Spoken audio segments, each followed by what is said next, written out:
বন্ধুরা নমস্কার। বিষয় হর্ষ ও বিমর্ষ। বন্ধুরা, যখন আমরা মনে খুব সুখ এবং আনন্দ অনুভব করি তখন হর্ষান্বিত হই, হর্ষ অনুভব করি মনে মনে। আবার ঠিক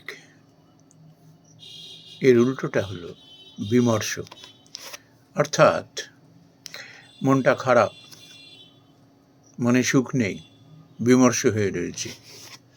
কিন্তু বন্ধুরা, উন্নতির পথে কিন্তু এই দুটিই সমার্থক, দুটিই কিন্তু উন্নতির পথে বাধা হয়ে দাঁড়ায়, এই হর্ষ এবং বিমর্ষ। আমরা যদি একটা জিনিস মনে রাখতে পারি যে জীবন প্রতি মুহূর্তে পরিবর্তিত হয়ে চলেছে, প্রতি মুহূর্তে। এইমাত্র আনন্দে আছি, খুব সুখে আছি, জানি না পরক্ষণে কি হবে। এই মুহূর্তে ঝঞ্ঝাটহীন রয়েছি, সংকটহীন রয়েছি, সমস্যাহীন রয়েছি, জানি না পরের মুহূর্তে কি হবে। এই মুহূর্তে নিরাপদে আছি, পরম আনন্দে আছি, জানি না পরের মুহূর্তে ঠিক এর বিপরীতটি এসে আমাকে কীভাবে গ্রাস করবে। বন্ধুরা, যারা অত্যন্ত জ্ঞানী মানুষ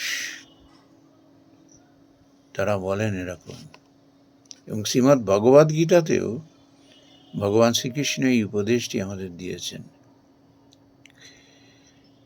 এই হর্ষ এবং বিমর্ষ দুটোই কিন্তু মনের একরকম বিকার,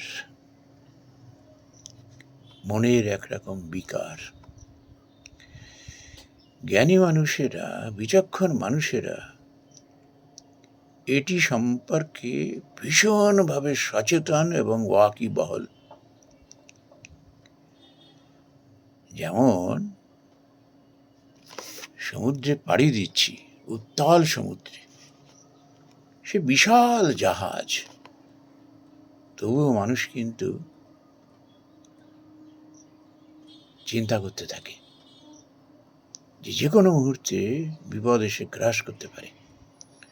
ওই জন্য যতক্ষণ না পর্যন্ত সে গন্তব্যে পৌঁছাচ্ছে, মনের ওই শান্ত ভাবটা সে বজায় রাখে, মনের শান্ত ভাবটা বজায় রাখে। মনের শান্ত ভাবটা বজায় রাখতে পারলে তখন সে বিমর্ষও হয় না, আবার হর্ষান্বিত হয় না। বন্ধুরা, আমরা যদি এই হর্ষ এবং বিমর্ষ সম্পর্কে সদা সর্বদা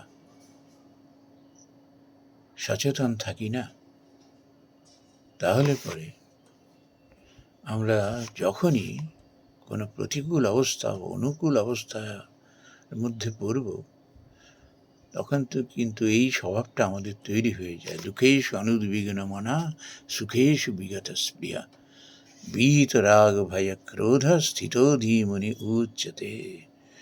আমাদের স্বভাবটা তখন একটা মনির পর্যায়ে আসে, তার মধ্যে তখন শোক থাকে না, তার মধ্যে কোনো অ্যাটাচমেন্ট থাকে না, সে ভয়ে ভীত থাকে না, আনন্দে একেবারে উল্লসিত হয়ে ওঠেন না।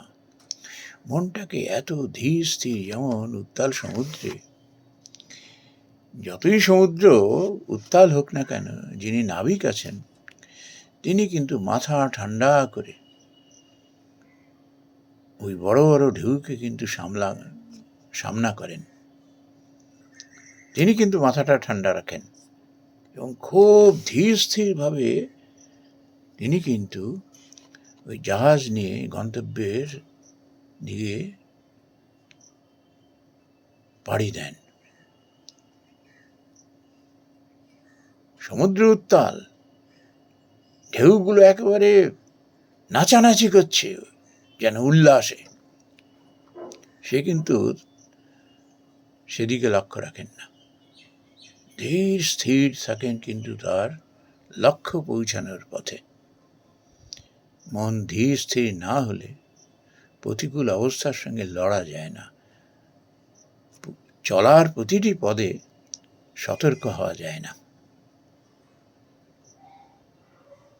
এই জন্য যখনই হর্ষ আসে মনে, সুখজনিত কারণে ধীর স্থির থাকতে হয়, ওটাকে মনের মধ্যেই রেখে দিতে হয়, বাইরে প্রকাশ করতে নেই।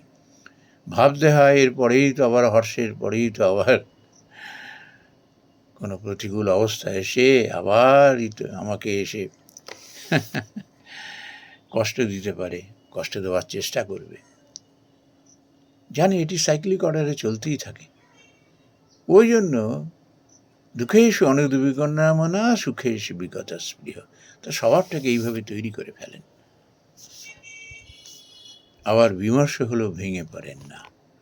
ও জানে কিছু কাল হয়তো আমাকে যুঝতে হবে, কিন্তু আবার সংকট কেটে যাবে।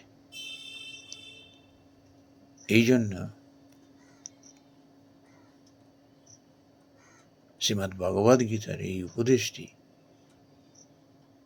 আমাদের চলার পথে ভীষণভাবে সহায়ক, ভীষণভাবে।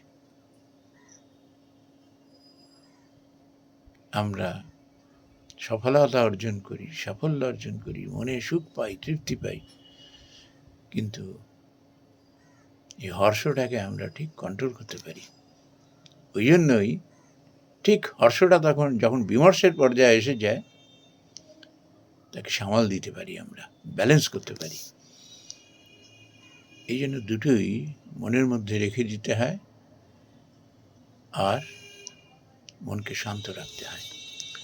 তাহলে বুদ্ধি ভীষণভাবে শানিত হতে থাকে এবং আমাদের লক্ষ্যপথে কেউ বাধা হয়ে দাঁড়াতে পারে না। নমস্কার বন্ধুরা।